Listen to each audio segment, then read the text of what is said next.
Timnas Qatar, Uni Emirat Arab, dan Irak sudah memastikan lolos ke putaran 4. Dua negara, Oman dan Palestina, masih berpeluang untuk lolos.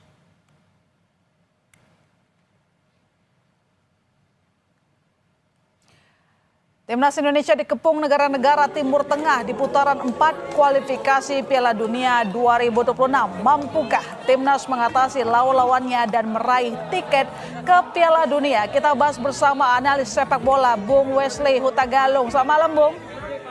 Selamat malam. Ya, Bung, apa yang jadi ciri khas gaya permainan tim-tim dari Timur Tengah? Apakah kita patut waspada? Apakah ini adalah lawan berat bagi Timnas Garuda? Kalau saya mencermati penampilan di grup putaran ketiga ini aja ya, Arab Saudi dan Bahrain, kita harus melihat bahwa tim-tim dari Timur Tengah itu kuat sekali memainkan bola serangan dari kedua sayap. Dan ini menjadi salah satu kelemahan kita sebenarnya. Kalau kita ingat bagaimana kemarin kita lawan Australia ya, kebobolan kita dari bola-bola mati, dari bola-bola silang.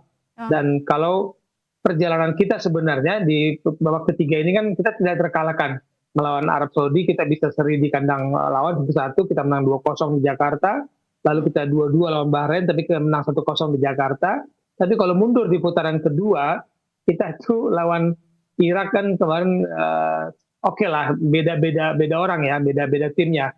Dari lawan Irak kita kalah 5-1, kita kalah 5 di markas Irak dan kita kalah 0-2. Tadi kan kita belum punya Martin Paes ketika itu, belum ada Ole Romeni yang tadi disebut, belum ada Joe Pelupesi, belum ada siapa ya lagi, Jaises, Kerdong, Kevin Dix. Jadi komposisi ketika menghadapi Irak, tim Timur Tengah di putaran kedua dengan tim yang kita miliki saat ini di putaran ketiga memang berbeda. Jadi harus ada optimis sedikit lah, gitu Mbak Wasisten. Kita optimis sedikit, tapi kan memang kita tidak bisa menampik sejarah kalau tim Garuda memiliki catatan kurang oke ya kalau bentrok dengan negara dari Asia Barat begitu. Itu adalah sebuah fakta yang harus kita hadapi. Tapi kira-kira Bung, dari negara Timur Tengah yang lolos ke putaran 4, tim mana yang paling berat kita hadapi? Pertanyaan ini sedikit berbau politis ya, karena saya dalam 2 hari setelah kita lolos lah, saya itu berdoa jangan sampai kita satu grup dengan Qatar, karena kalau dibandingkan dengan tim lain, Qatar ini punya sejarah yang cukup unik antara Qatar dengan AFC dan FIFA. Kita bisa bilang Qatar adalah tim yang sedang membangun sepak bola dengan segala kekuatan finansialnya dan mempunyai pengaruh kuat di FIFA sampai bisa mempengaruhi keputusan FIFA. Kemudian kita juga sudah pernah bertemu dengan Arab Saudi di putaran ketiga ini. Jadi kalau benar tuan rumahnya adalah Arab Saudi dan Qatar, ya repotnya kita ketemunya kemungkinan di Qatar karena kita sudah pernah ketemu Arab Saudi di putaran ketiga. Semoga, Mas Hitan, semoga keputusan AFC ini tidak benar adanya bahwa kedua tim itu yang akan menjadi tuan rumah, karena Irak pun komplain kan apa acuannya sehingga AFC disebut akan memutuskan Arab Saudi dan Qatar sebagai tuan rumah putaran keempat. Dan mereka juga lincah, kuat, staminanya biasa juga terjaga ya di lapangan ya? Ya kalau sudah bermain di sana kan kita yang keteteran berarti kan dengan kondisi cuaca dan lapangannya. Itu yang kita harapkan. Kalau PSSI benar bidding ulang lagi, berharap kita bisa menjadi tuan rumah, Irak pun bisa menjadi tuan rumah. Siapa tahu Tuhan kasih kita jalan, kita tuan rumah untuk putaran keempat. Iya, masih dimintakan, masih diusahakan kalau itu kan. Tapi gini kira-kira nih Bung, memang mereka kuat secara catatan yang tadi kita lihat dalam sejarah, kita belum unggul lah dibandingkan dengan mereka. Tapi apa kira-kira kelemahan tim-tim ini yang bisa dieksploitasi timnas supaya ya kita manfaatkan, jangan sampai kita udah ketakutan duluan gitu kan. Kita tetap optimis kalau tadi Bung Wesley bilang. Kalau saya melihat performa, saya melihatnya dari performa ke penampilan tim-tim dari Timur Tengah ya. Kalau kita lawan mereka dari 3 sisi permainan ya, jangan dari tengah, karena kiri dan kanan kita ini kita punya kekuatan, kita punya kecepatan, dan itu tidak boleh ditampik ya, bahwa sepak bola Indonesia itu bermain dengan serangan balik dan sayap yang transisi sangat baik dari bertahan menyerang lewat kedua sayap. Tapi kita memang butuh, dan tanda kutip ya, koki untuk Ole Romeni, supaya Ole Romeni tidak berlari-berlari ke sana ke sini tanpa pelayanan yang baik, tanpa kontribusi bola yang baik kepada dirinya. Artinya kalau susunan pemain kira-kira apakah perlu kita sesuaikan lagi atau sama saja?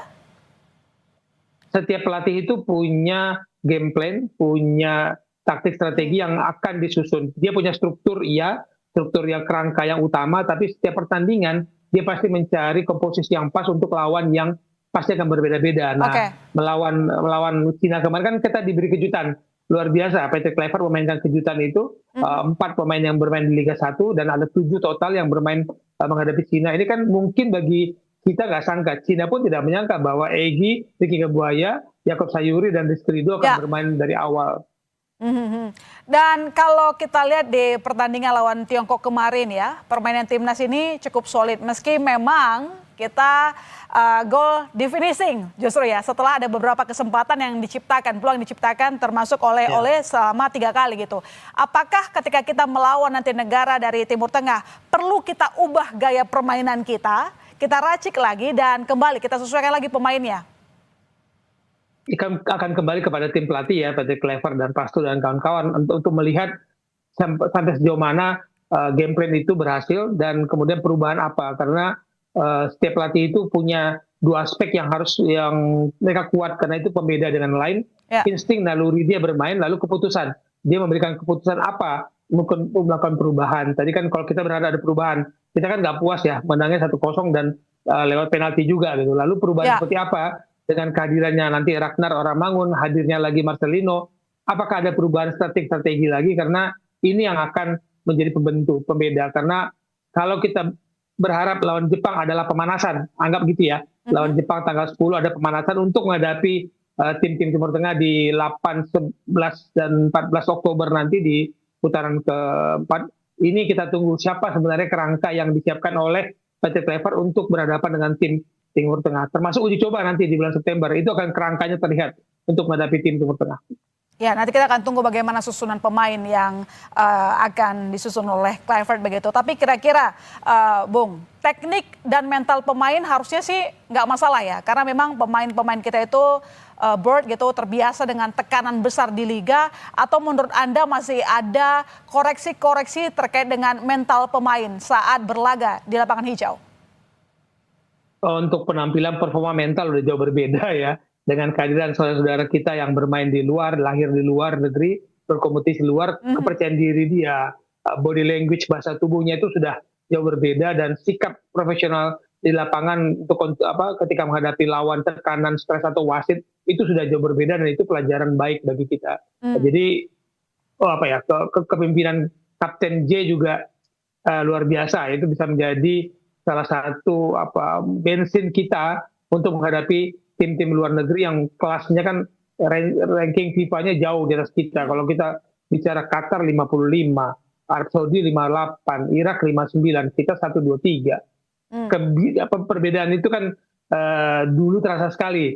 Kita untuk melihat tim Asia Tenggara, oke lah kita melawan Vietnam, lawan Thailand. Tapi ketika lompat ke Asia, kita agak-agak sedikit lah, kalau saya katakan agak-agak sedikit inferior. Sekarang udah nggak lagi. Kira-kira Bung, singkat saja, peluang Indonesia lolos dari putaran 4 sebesar apa? Harapan dan prediksi ini agak berbeda ya. Kalau harapan kita pasti lolos, keinginan kita begitu. Tapi kalau untuk prediksi, saya masih menunggu tanggal 17 Juli undiannya kita di mana. Di grup A dengan siapa, di grup B dengan siapa, nanti kita bicara lagi. Nanti kita bicara lagi. Kita tunggu performa terbaik dari tim Garuda. Terima kasih Bung Wesley telah bergabung di Kompas Malam. Selamat malam. Selamat malam.